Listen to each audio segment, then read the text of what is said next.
يلا بقى نعمل مع بعض النهاردة وصفة سهلة جدا، مكوناتها بسيطة. وتخيلوا القطعة منها ب50 سعرة حرارية فقط، وطعمها يجنن. أول حاجة عندي كوب من التمر المخلي، ويكون طري علشان يكون سهل في الضرب معاكم. هضيف ليه معلقتين كبار من زبدة الفول السوداني، معلقة هرمية من الكاكاو المر الغير محلى.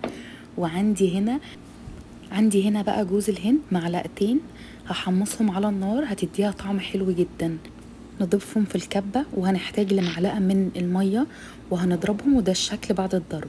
هبدأ هنا أفردها في قالب، ممكن نشكلها كور، شكلوها حسب رغبتكم.